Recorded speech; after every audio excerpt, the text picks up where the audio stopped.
Hayırlı ertə Россия 1 телеканалында Татарстан яңалыклары туры эфир студиясында Идел Кыямов. Татарстанда bir yolu 4 сайлау кампаниясы тәмамланды. Республика үзәк сайлау комиссиясы мәгълүматларына караганда, иртәнге җидегә Татарстанда сайлауга 77%, ягъни 2 миллион 269 меңнән артык сайлаучы килгән. Участокларда кагыйдәләрне бузу очраклары теркәлмәгән. Бу хакта кичә бердәм мәгълүмат үзәгендә үзәк сайлау комиссиясе рәисе белдерде. Республикада тавыш бирүнең барышын 20 меңнән артык күзәтүче күзәткән. Позиция всего оперативного штаба, что на сегодняшний момент, вот на данный момент, существенных происшествий не зафиксировано. Я считаю, что это все в нашу с вами общая заслуга того, что вы информировали, кто-то охранял, кто-то работал на участке, эта система работала. Мәгълүмат системасыннан бүген иртәнге 7 сәгать 19 минутта алынган мәгълүматлар буенча сайлауда Татарстан президенты Рөстәм Миңнеханов лидерлык итә. Ул сайлаучыларның 84,73% тавышын җыйган. Икенче урында Гадел Россия партиясеннән Альмир Михеев 4,42% тавыш. Россия коммунистлары партиясеннән Альфред Вәлиев тә аннан азга гына калыша.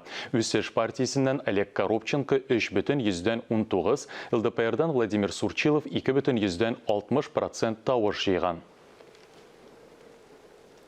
Кичә Акбарс аренада бердәм тавыш бирү көнендә концерт булды. Кичен бирегә килүчеләргә Рөстәм Миңнеханов мөрәҗәгать итте. Ул сайлауда катнашкан барлык татарстанлыларга рәхмәт белдерде.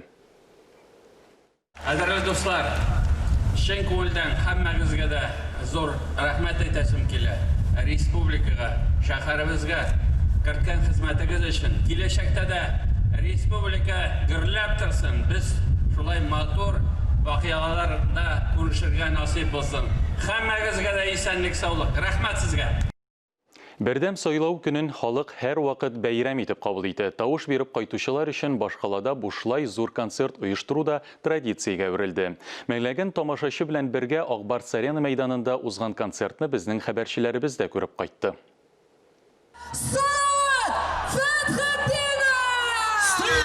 Көн буе төрле урыннарда уздырылган бәйрәм тамашаларынан соң халык төп мәйдан Акбарс аренага җыелды.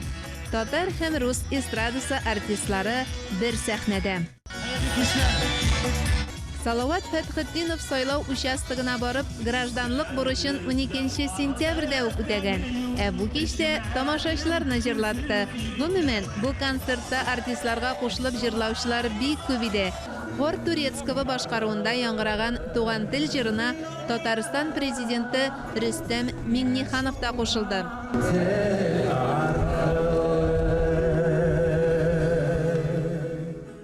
Туган телнең тәэсире шул кадәр көчле булды ки, әлеге җырны башкаручы Вячеслав Фрешка Татарстан президенты шунда ук Татарстанның атказанган артисты дигән исем бирде.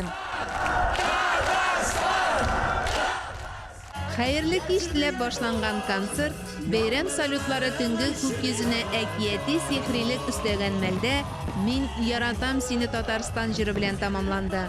Мөршидә Җиһан, Фирүзә Насырова, Дамир Мөхәммәтханов, Татарстан яңалыклары.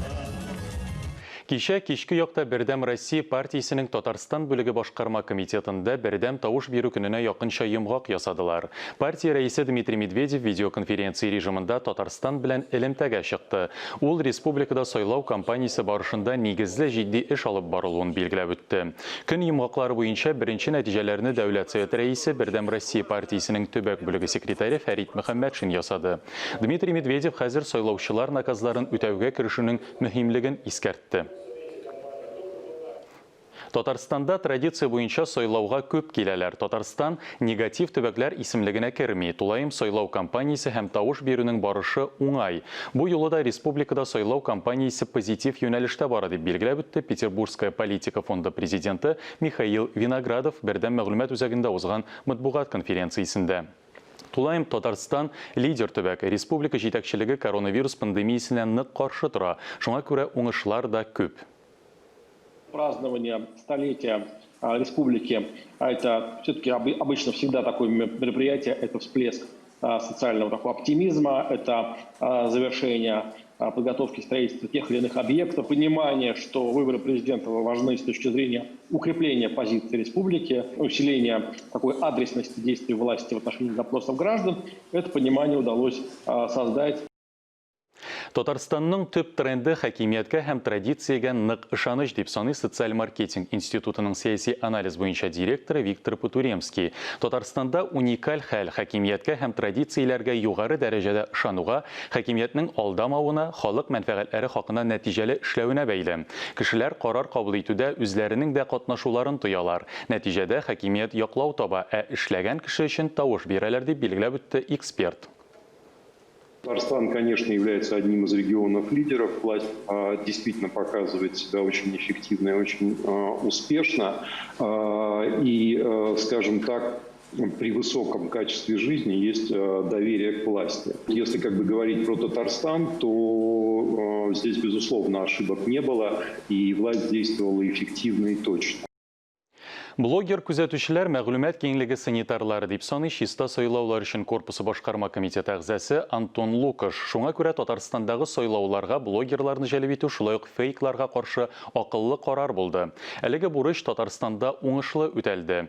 Блогер күзәтүчеләр Казанда, Чаллыда, Әлмәттә, Яшелүзәндә эшли дип искәртте Лукаш. Татарстанда сайлауларда объектив контроль белән проблемалар юк. Чынбарлыкны хукуки контрольдә тотуның төп моменты Республика үзәк сайлау комиссиясенә шикаятләрнең керүе. Миндә булган мәгълүматларга караганда, Татарстанда үзәк сайлау комиссиясенә шикаятләр кермәгән. Бу үрнәк күрсәткеч дип өстәде эксперт. Биредә объектив контроль белән барысы да тәртиптә. Блогеры сейчас являются лидерами общественного мнения. Это передовой, так сказать, авангард, отряд людей, которые формируют представления в медиасфере. И это очень важно, когда именно эти люди имеют возможность видеть фейки и развенчивать их. Татарстанлылар республикада тормышның барлык өлкәләрендә барган үзгәрешләргә уңай карыйлар. Республиканың гамәлдәге президентын хуплыйлар. Монда ил күләм проектларын үтәү скверларны һәм ишегалды территорияләрен төзекләндерү турында да сүз бара. Казанның хезмәт казанышлары шәһәре исемен алуы да рухландыргыч вакыйга булды. Татарстан җитәкчелеге пандемия шартларында халыкка финанс ярдәмен күрсәтте һәм булышуын дәвам итә. Сәяси конъюнктура үзәге директоры Алексей Чесноков сүзләренчә, булар яхшыга таба үзгәрешләр булуын Татарстандагы системаның бик яхшы киләчәген дәлилли. Граждане все-таки видят и то, что делается в социальной сфере, то, что делается в благоустройстве региона, то, что делается в обеспечении стабильности. Это хороший результат, который свидетельствует об изменениях к лучшему. Есть перспективы у той системы управления, которая выстроена в Татарстане. Актаныш районы сайлаучылары да активлык күрсәтте. Мотор үрнәкне район башлыгы Энгел Фәттахов үзе күрсәтте. Ул хатыны Сәрия ханым белән беренчеләрдән булып тавыш бирде. Республикабыз динамик рәвештә алга барышы Россиянең субъекты булып тора. Һәр өлкәне алып барасак та 5 ел белән 10 ел белән чагыштырганда зур үзгәрешләр. Әлбәттә бу көндәге җитәкчелекнең алып барган сәясәтенең җимеше дип әйтергә кирәк. Татарстан президентын сайлаудан тыш, җире советка да депутатлар сайланды. Актаныш районында 200 депутат мандаты өчен 321 кандидат көрәште. Халык сайлаган 200 депутат арасыннан 52се район советын формалаштыра. Гражданның позицияларын белгертәләр һәм инде республика һәм райондагы сәяси тормышта активлыкларын күрсәтәләр. Актаныш районында 22 меңнән артык кеше сайлау хокукына ия. 18 яшын тутырып, балик булган 76 кеше беренче сайлаучы буларак хөрмәтләнде.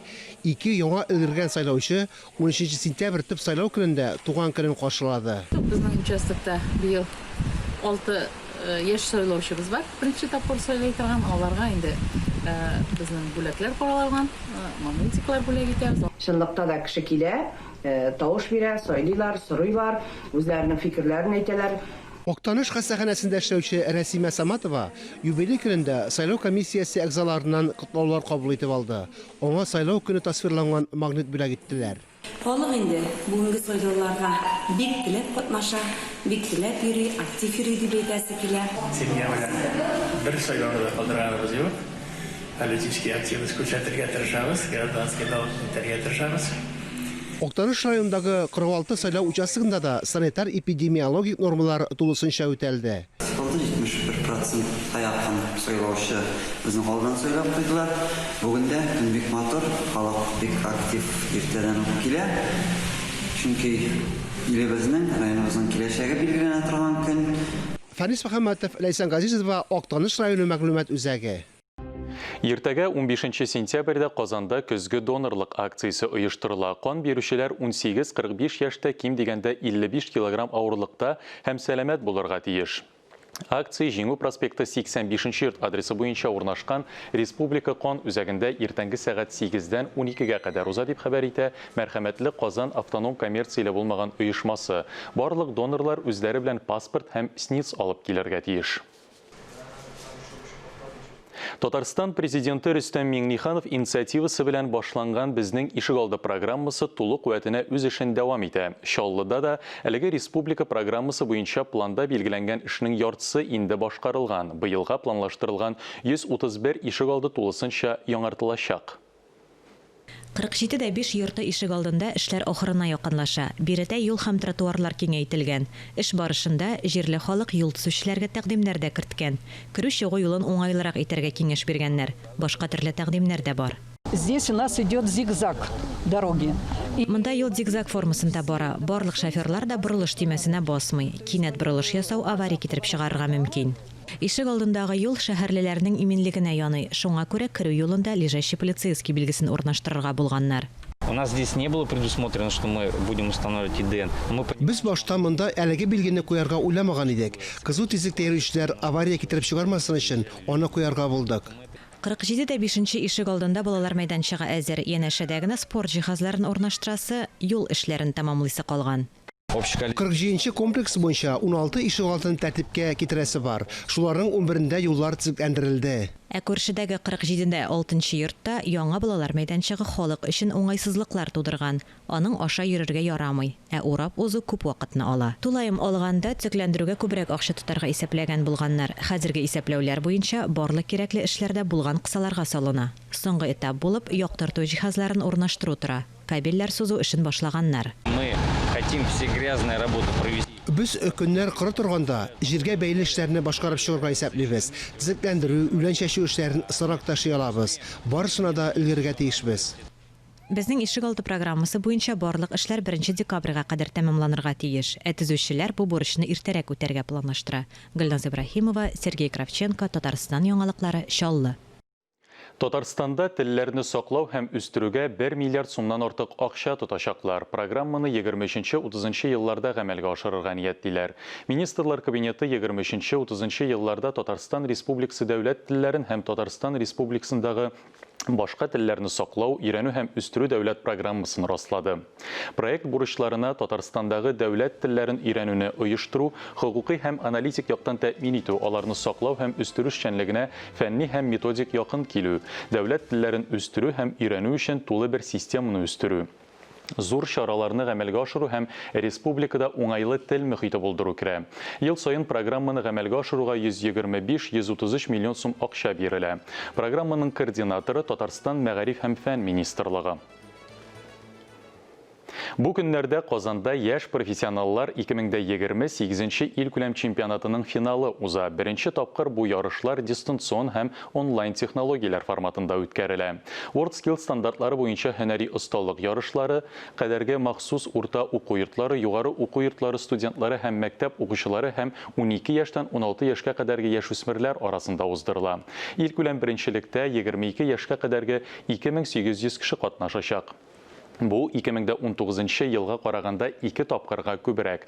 Казан Федераль университетының Лобачевский исемендәге лицейы һәм IT лицей укучылары иң яхшылар исеме өчен көрәшәчәк.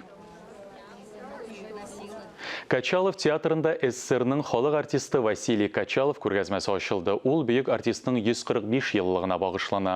Күргәзмәгә театр музейында, шулай ук Мәскәүдәге Художество академия һәм Вахрушин исемендәге театрлар музейларында сакланган экспонатлар куелган. Актерның киемнәре, шәхси әйберләре, басма әдәбият барысы да тамашачыларда зур кызыксыну уята. Исегезгә төшерәбез, танылган артист күп еллар дәвамында Мәскәү Художество академия театрында эшләде. Байтак кабатланмас образлар иҗат итте. Василий Качаловның үзенең сәхнәдә төрле рольләрдә булган костюмнары. Бунда уникаль фотографиялар бар. Төрледән-төрле безнең аның портретлары бар. Ул монда графика, шарж карикатуралары да, Кукрыниксоныкы да бик кызыклы, шулай ук Ливановныкы да кызыклы.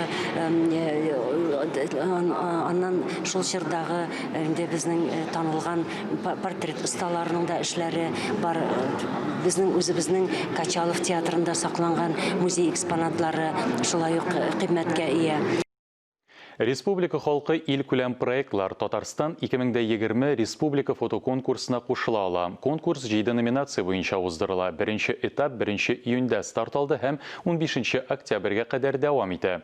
Оештыручылар шәһәр районнардан фотоматериаллар җыя. Икенче муниципаль этап 15 октябрьдән 1 декабрьгә кадәр уза. Анда республика этабы өчен муниципаль берәмлекләрдә фотографиялар сайлап алына. 1-10 декабрьдә фоторәсемнәр республика конкурс комиссиясенә җибәрелә. Конкурска 10-20 декабрь көннәрендә йомгак ясалачак дип хәбәр итә оештыручылар. Җиңүчеләргә дипломнар һәм истәлекле бүләкләр тапшырыла. Иң яхшы эшләр басма һәм электрон республика массу күләм мәгълүмат чараларында бастырыла. Шулай ук Татарстандагы күргәзмә мәйданчыкларында күрсәтелә. Татарстан Конституция суды Татарстан Конституциясенә багышланган иң яхшы видеороликка конкурс игълан итте. Конкурс гражданнарны хукуки агарту, аларның социаль хукуки активлыгын стимуллаштыру һәм халыкның хукуки культурасын үстерү максатларында үткәрелә. Конкурста катнашу өчен гаризалар 2020 елның 20 ноябренә кадәр кабул ителә. Сораулар буенча экранда күрсәтелгән телефон номеры буенча шалтыратырга мөмкин. 19 сентябрьдә Бөгелмәдә Милли моң Россия күләм мөнәҗәтләр фестивале узачак. Быелгы фестиваль нәзарәт игълан иткән Туган тел елы һәм ТСРның 100 еллыгы уңаеннан үткәрелә. Мөнәҗәтләр башкару фестивале халык арасында татар-мөселман традицияләрен популярлаштыру, татар телен һәм милли мәдәни мирасны барлау, саклау, үстерү, Россиянең төрле төбәкләрендә яшәүчеләр арасында дуслык җепләрен ныгыту максатыннан оештырыла. Конкурста катнашу өчен 7 яшьтән һәм аннан өлкәнрәкләр чакырыла. Ярыш, соло һәм ансамбльләр номинацияләрендә узачак. Бәя бирүчеләр башкару осталыгына, образлы эчтәлекне эмоциональ яктан бирә белүгә, ачык дикция һәм аһәңле яңгырашка, интонациягә, репертуарга, сәхнә костюмының ислам кануннарына туры килүенә һәм башкаларга игътибар итәчәк. Бәйгедә катнашу өчен гаризалар 15 сентябрьгә кадәр кабул ителә. 19 сентябрьдә Арча районының Яңа Кырлай авылында ат көненә багышланган ат спорты ярышлары узачак. Шараны ачу тантанасы сәгать 11-дә башлана. Халыкара ат чабышлары төрле дистанцияләрдә оештырыла. Чара кысаларында чиста, ярым чиста тукымлы һәм җирле тукымлы атлар ярышы, атларны арбага җигү тизлегенә конкурс, иң матур арба конкурсы һәм башка төрле ярышлар, бәйгеләр булачак. Моннан тыш мәдәни күңел ачу программасы Казан шәһәренең балалар ат спорты мәктәбендә тәрбияләнүчеләрнең күрсәтмә чыгышлары, тимер кую буенча осталык дәресе, авыл хуҗалыгы продукциясе ярминкәсе, кайнар ризык белән тәэмин итү һәм концерт программасы оештырылачак. Оештыручылар ат яратучыларны, ат спорты белән шөгыльләнүчеләрне ярышларда катнашырга һәм үзләрен күрсәтергә чакыра. Гаризалар 16 сентябрьгә кадәр кабул ителә.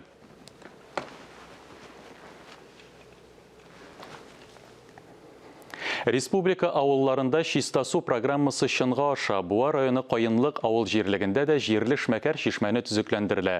Биредә саф сулы чишмәдән тыш ял итү һәм коену өчен махсус урын да булачак. Табигать хозурлыгы булган изге урын кабат авыл халкының игътибарын үзенә тарта. Тулырак киләсе материалда.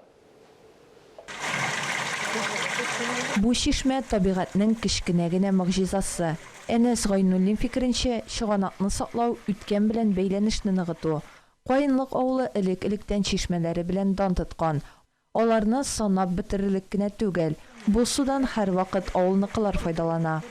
Менә шушы чишмәне инде бабайлар ясадылар, аннан бу 40-50 елларда ясап, цементлап, тирә-ягын карап, монда суны инешебез бар менә монда. Инеш аркылы чыгарып теге якта иде чишмәсе. Безнең авылның яртысы шушы чишмәгә киләдер иде. Шушы чишмәдә алалар. Монда кер җуалар, монда казлар җуарга төшәләр, кер җуып һәм бөтен туклану чишмә суы шушыннан ярты авылныкы. Бу урын белән минем гомерем бәйле дип сөйли Гөлүсә Ханмурзина. Килен булып төшкәчтә үз иткән ул әлеге чишмәне. Килеп төшкәндә бу авылның матурлыгы мине бик әсир итте. Аннан әкрен шулай танышып китеп, чишмәләрнең күплеген белдем. Чишмәләр монда менә бу инешнең суы гел чишмә суларыннан тора. Аның суы бик салкын, ник дисәгез, анда гел чишмә суы гына ага. Чишмәләрне төзекләндерүгә шушы авыл егете Зарифулла Ханмурзин алынган. Ул бу чыганакны мәрхүм әти-әнисе истәлегенә багышларга булган. Ир барлык чыгымнарны үз өстенә алган. Безнең әти-әниләр шушында туып үскән әби бабайлар барса да, алар шушы мәчеттән су алганнар, шушында шушы сулар белән яшәгәннәр. Шушында кирләрен чыкканнар, бөтен эшне авылда хәзер генә сулар бар, әле мондый сулар булмаган. Шуның өчен безнең хыял бар бу чишмәне торгызырга. Аларның проектын Зарифулла Ханмурзинның улы ясаган. Чишмә гомумән заманча һәм бик уңайлы булачак. Яңарту эшләре бу этапта төгәлләнми әле. Якын киләчәктә Зарифулла Ханмурзин чишмәгә килү юлына таш яәргә, ян-як территориягә ут баганалары куярга планлаштыра. Алсу Сәмигуллина, Айрат Насруллов, Татарстан яңалыклары. Әлеге сәгатькә шундый яңалыклар иде. Мин Идел Кыямов, бүгенгә сезнең белән сау булашам. Яңа эш атнасы уңышлы булсын. Исән-имин булыгыз.